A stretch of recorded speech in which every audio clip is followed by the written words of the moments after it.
Okay. Hi there, everyone. Hopefully this is working. Um, okay, great. It says we're live. Awesome. This is my second Facebook Live video, and I'm using my laptop today, so hopefully it all goes well. So today I want to go over some strategies that will help you create a better work-life balance. Especially now during this era where so many of us are working from home and the boundaries are just totally getting blurred.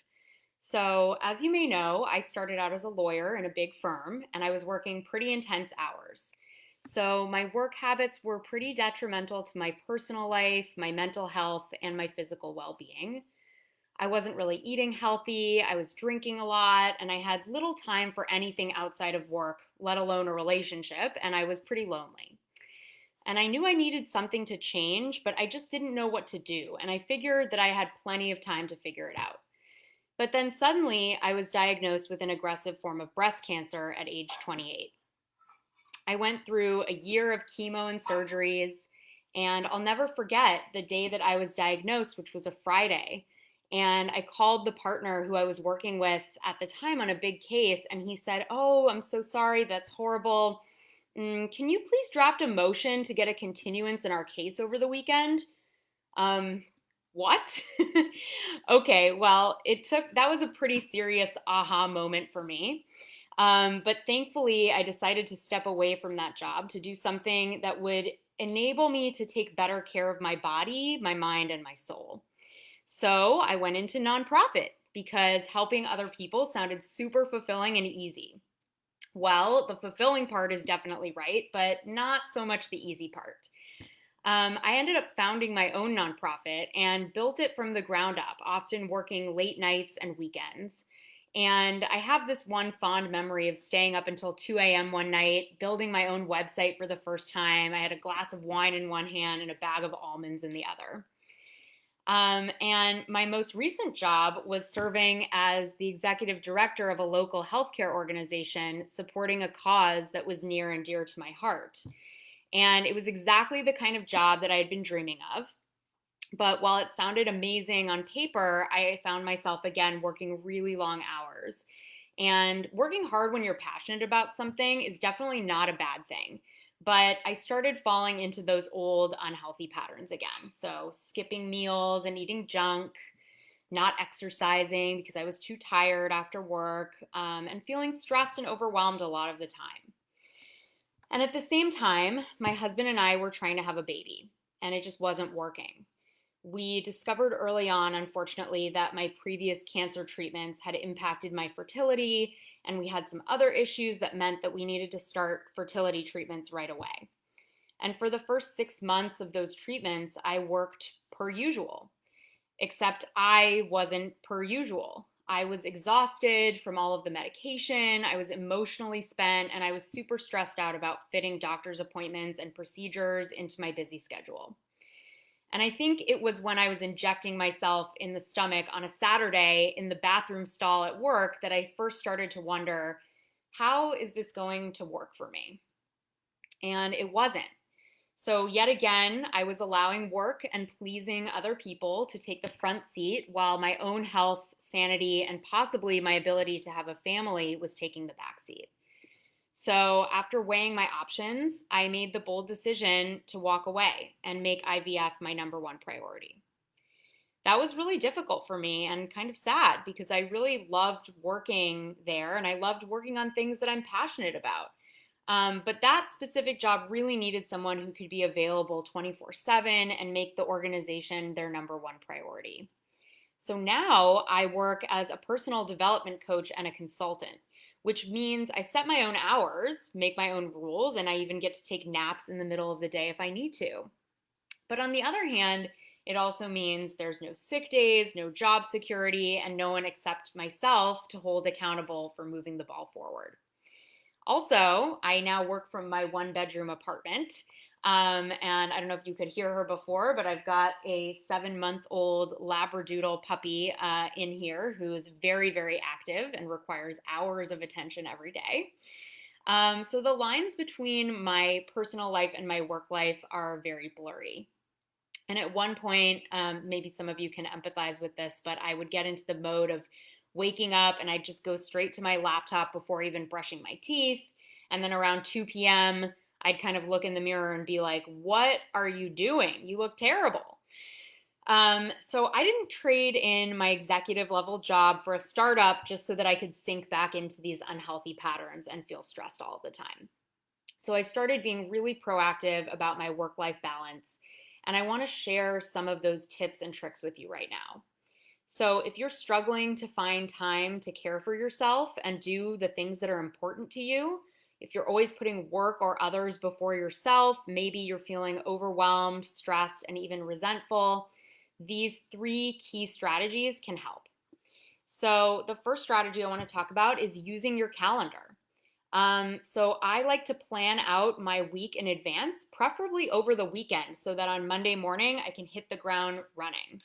I like to put certain types of tasks on my calendar. So anything that's urgent, anything that has a time deadline that must be done this week. And I also put essential tasks on my calendar. So essential tasks, if you've heard of Pareto's Law, it's essentially the 20% of the tasks that are going to make 80% of the difference or give you 80% of the results. So these are kind of like the tasks that are really powerfully going to move you forward.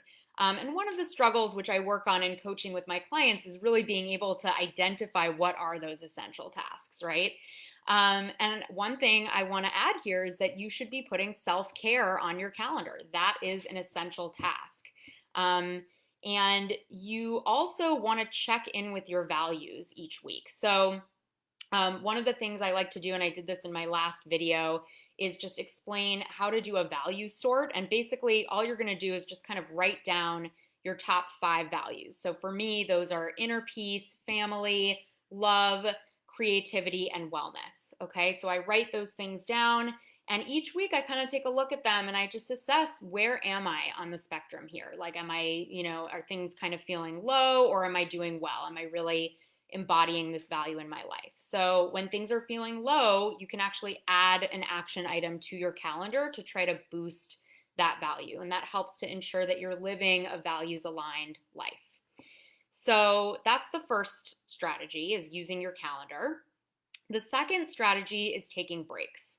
So it sounds really simple, right? And of course, most of us don't do this, but I would encourage you to take a break, a 5-minute break every hour and a half. So there have been studies that show that around an hour and a half into a task or into doing some type of work or activity, that's when your productivity starts to drop.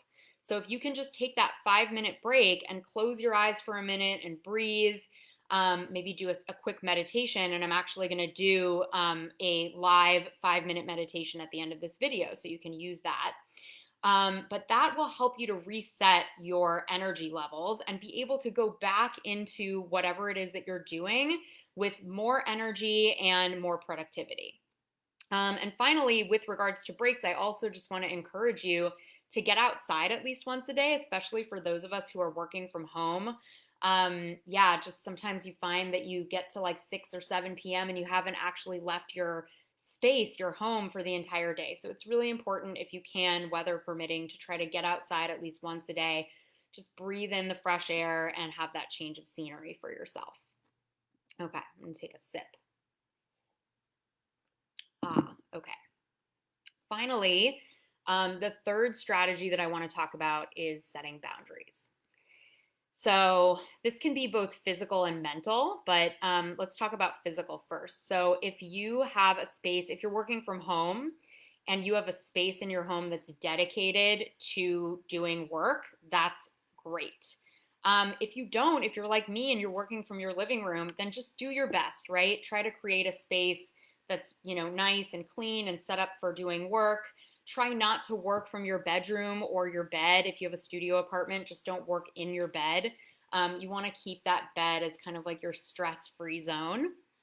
And then also setting work hours. So if your work hours are not clearly defined, and even, when I was working as a lawyer, it was like, well, here's the number of hours you have to bill. But, that could mean you work for 16 hours a day. It could mean you work for, 8 hours a day. It's really up to you about how you want to spend your time. So really trying your best to set those work hours and maintain those boundaries. So I did this also when I was studying for the bar exam, which was like, you could go on forever and study, hours and hours a day. And I feel like the people who didn't have those boundaries, they ended up kind of like not studying as much and then cramming at the end. Whereas I set up a system for myself where it was like a job. Every day from 9 a.m. to 6 p.m. with an hour lunch break in the middle, I studied. And outside of those hours, I wasn't studying. I was, exercising. I was spending time with my family or friends. I was relaxing. And that was really, really helpful for me to get through those several months of studying for the bar exam. So the most important thing here, obviously, is don't violate your own boundaries, right? So that's the hard part. And, with regards to those of us who are natural born people pleasers, I just kind of want to mention, with regards to violating your own boundaries. So if you're a people pleaser, a couple of strategies you can use or start working on to try to make sure that you are putting yourself first, or at least including yourself in the conversation. So number one is asking for help. So a lot of times we take things on ourselves and we don't want to ask for help because we're afraid of how that might look, or we don't want to burden other people. But that's what other people are there for. And we support others and they want to support us too. So if someone is there and has the time and skill to offer you help, there is absolutely no shame in asking for that. And secondly is delegating. So, if it's at work, if you're able to delegate certain tasks to people, that's excellent. If it's, with regards to your home life, if you have the financial means to, delegate cleaning, or, if you've got kids and you need to like have somebody who can come in and babysit or take care of them so that you have a little bit of space for yourself. So delegation can really be helpful to create more space and time in your schedule. And then finally, this last one's really hard, but saying no. So learning how to say no. When others are asking you for favors, for your time, sometimes we just have to say no. And, these steps seem kind of easy, but yet again, a lot of us really struggle to do them. And that really has to do with your mindset. So that's a lot of what I work on with coaching clients is, reframing your mindset in an authentic way. So I used to think if I said no to an assignment or to doing an extra event that my board wanted me to run, or, to taking on someone else's work, then, people would judge me, my boss or my friends, my spouse. But most of the time, that's just really not true. And it's really just our own insecurities about our worth in the workplace or at home that's driving those thoughts and actions. So when these situations arise, you just need to take a moment and think about whether this is really something you need to do. And then ask yourself that same question again, a second time, to really make sure. And if the answer is still yes, ask yourself why. Why do you need to do this right now? And then try to challenge some of your thoughts. So, is that thought true? How do you know?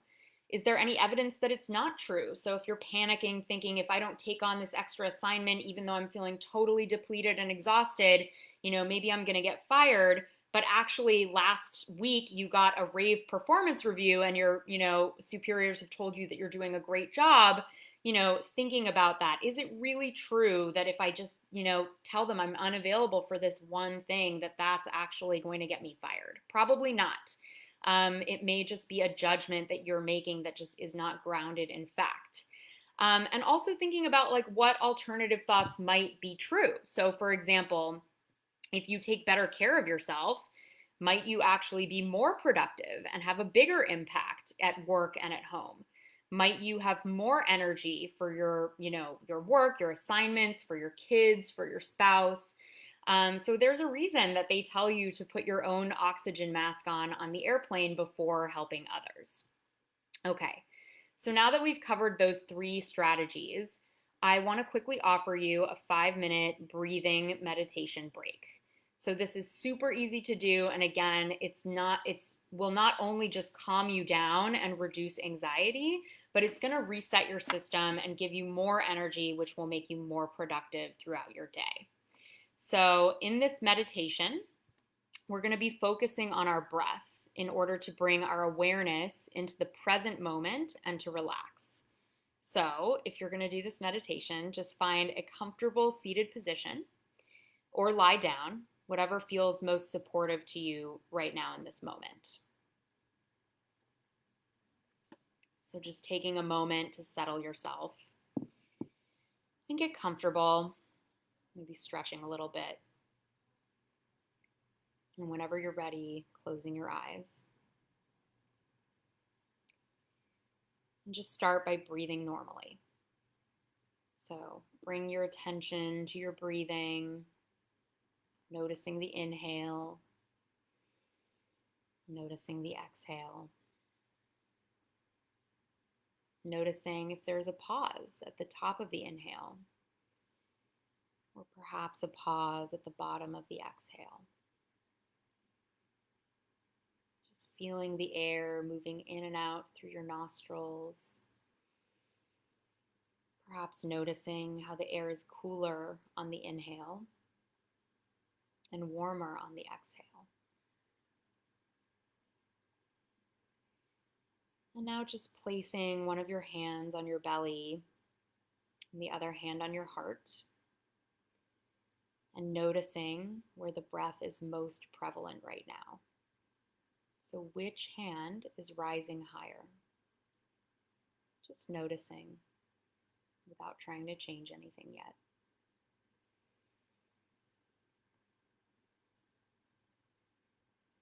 And now I want you to make it so that the hand on your belly is rising more than the hand on your chest.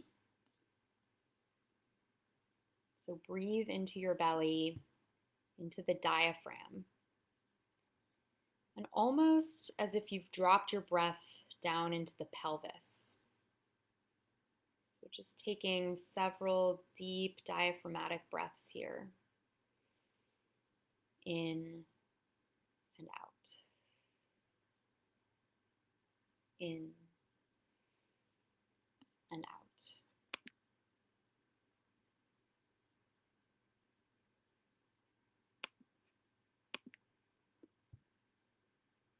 Okay, good.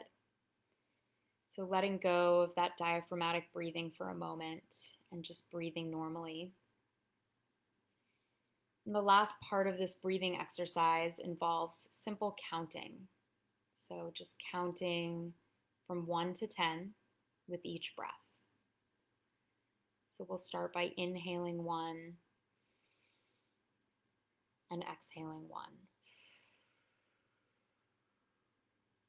Inhaling 2 and exhaling 2. So moving all the way up to 10. Breathing slowly, mindfully, purposefully, relaxing.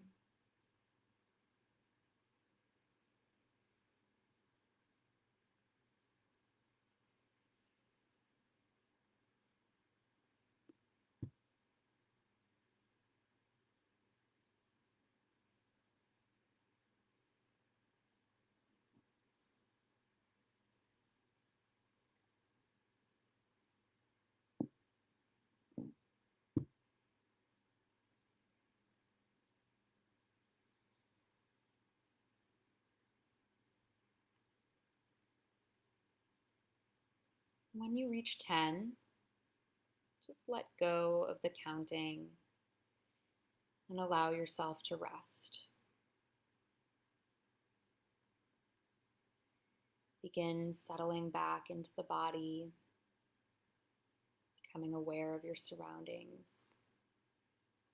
Perhaps rolling your neck and shoulders if that feels good. And whenever you're feeling ready, you can open your eyes. So thank you for tuning in today and for taking some time for yourself. And again, if you're looking for any additional support and accountability in making this kind of a major lifestyle shift, then feel free to get in touch with me, or you can book a free consultation with me. And I believe that link is in the comments. If not, I'll post it. And I hope that you all have a wonderful, wonderful day.